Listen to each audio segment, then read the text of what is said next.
Tem uma parada também, a gente falou bastante de mito. Tem um mito que ele é muito forte, que é o mito da fenasterida, né? Porque acho que todo mundo... Eu cheguei a fazer um vídeo que eu falei que eu tive que usar fenasterida por causa do meu transplante de cabelo. E a primeira coisa que todo mundo perguntou... ficou broxa. Eu falei assim, mas e aí, você ficou broxa? Como é que é ficar broxa? Eu falei, não, gente, eu fiquei bem. Não aconteceu nada. Não aconteceu nada. Por que tem esse mito de que finasterida deixa o cara broxa e que o cara vai afetar a qualidade da vida sexual dele? Perfeito. Isso é Nossa, daria para quase a gente fazer um podcast falando só disso. Porém, dados que nós temos até o momento, a finasterida, ou essa família que faz parte da finasterida, temos uma outra droga que se chama dutasterida, que é um pouco mais moderna, um pouco mais potente, mas elas são muito parecidas. Então, basicamente, o que vale para uma, vale para outra. E eu já vou ressaltar isso agora, porque algum paciente que eventualmente teve algum problema com a finasterida, ele quer trocar para dutasterida. Não faz muito sentido, porque elas são muito semelhantes. Uhum. Mas falando principalmente da finasterida, que é a mais antiga e a mais conhecida. Por que ela funciona muito bem, de uma maneira geral, para o tratamento da calvície? Porque ela diminui a produção da dihidrotestosterona. Lembra? A dihidrotestosterona liga na raiz do cabelo e afina. E ela diminui a produção desse hormônio. E, ao longo dos anos, ela foi liberada para a finalidade de queda de cabelo, né, para calvície masculina, no final da década de 90 nos Estados Unidos. Então é uma droga que já está no mercado há muito tempo. E ela realmente se mostra eficaz. Se mostrar eficaz também não quer dizer que ela seja perfeita, não quer dizer que todo mundo responde da mesma maneira, mas, em linhas gerais, a eficácia dela é muito sólida e consistente ao longo dos anos. Ponto. Aí de onde vem essa questão da impotência sexual, né? Quando a gente olha para os estudos da finasterida, realmente tem uma fração dos pacientes que usam finasterida que tem alteração sexual. E não necessariamente é impotência ou distúrbio de ereção. Tem pacientes que têm uma diminuição de libido, que às vezes é leve. Percebi que tem um desejo sexual diminuiu, mas tem uma vida sexual ainda normal. E tem pessoas que têm uma diminuição de libido muito intenso ou até casos de impotência. Quando a gente soma todos esses efeitos colaterais sexuais, algo em torno de 5% dos pacientes podem apresentar. Então, isso é fato e realmente alterações sexuais podem acontecer pelo uso da finasterida. Agora, alguns pontos que a gente tem que levar em consideração. Quando a gente olha para esses estudos, você olha para o grupo placebo. É aquela pessoa que ele tomou um comprimido ali de farinha, não tem remédio nenhum, mas ele não sabe. Muitas vezes nesse grupo, numa porcentagem um pouco menor, mas também acontece, a pessoa também queixa-se, alguns de impotência, de alteração, até porque existem diversas causas de alteração de libido, alteração de potência.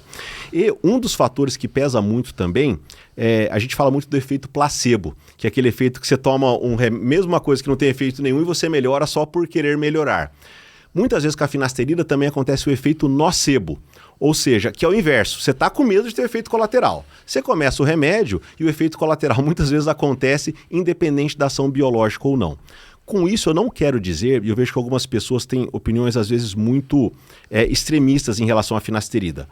Não, é um absurdo, vai ficar broxa, é um remédio terrível. E também tem o outro lado, não acontece nada, o remédio é totalmente seguro. Olha, praticamente não existe remédio totalmente seguro. Efeitos colaterais podem acontecer.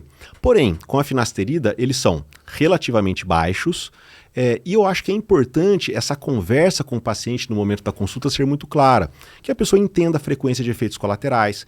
A gente já faça, né, no que a gente chama de anamnese, na conversa com o paciente, como é que é a vida sexual dele agora? É uma vida sexual normal? Ele tem outros fatores de risco para impotência? Ele toma outros medicamentos? Ele tem outras doenças? Então, numa população jovem, saudável, é muito diferente de um paciente que às vezes está com depressão, está usando antidepressivo, está tomando remédio para pressão alta, entendeu? Somando fatores de risco para alterações de ereção. Um ponto que eu vejo, e das reclamações que a gente recebe, de gente que eu já vi falando, não, eu tomei finasterida e acabou minha vida sexual e tal. Você começa a olhar um pouco a qualidade de vida da pessoa. Então o cara às vezes tá obeso.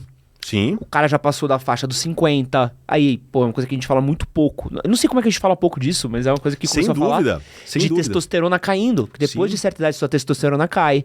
Então o cara já tava com a qualidade de vida dele caindo, e ele foi olhar pro cabelo dele e toma a finasterida e acha que a borracha mole foi a finasterida, né? Isso acontece. Agora, também temos que ser justos. Tem aquele paciente, eu já tive pacientes assim, saudável, não tem nenhum problema, nenhuma queixa, tranquilo, começou a finasterida e teve efeito adverso? Isso existe. Existe esse risco, é um risco pequeno, pode acontecer. E realmente, nesse caso, a gente tem que descontinuar o tratamento. Paciência. Então, também o remédio não vai ser bom para todos. Porém, de uma maneira geral, os números são muito favoráveis. Uma coisa que ganhou muita repercussão nos últimos anos é o que chama-se de síndrome pós-finasterida, principalmente nos últimos 10 anos, que levanta, né, essa possibilidade de efeitos muito persistentes ou permanentes após a descontinuação da finasterida. Ou seja, o indivíduo começou a finasterida, teve efeito colateral. Ok, independente, mas... e quando um paciente está usando finasterida e tem qualquer queixa, até que se prove o contrário, eu suspendo a finasterida. Entendeu? Assim também não pode... não, mas é porque tá... Não, começou o remédio, teve efeito, suspende e a gente avalia todo o contexto. E nessa suposta síndrome pós-finasterida você teria efeitos muito persistentes após a suspensão. O que teoricamente não seria esperado, porque a permanência da finasterida no nosso organismo é muito curta. Então não era para a gente esperar efeitos tão prolongados após a suspensão da droga. E esse é um dado ainda de bastante controvérsia no meio médico, né? Não há um consenso a respeito disso. Porém, a gente não tem dados concretos ainda de que realmente o uso por um período possa levar a efeitos adversos prolongados ou persistentes. Esse que você acabou de assistir foi um corte do nosso podcast com o Dr. Paulo Miller. Para assistir o episódio completo, clica aqui do lado. Vou deixar um outro corte que com certeza você vai gostar. E não esquece de se inscrever no nosso canal. Valeu!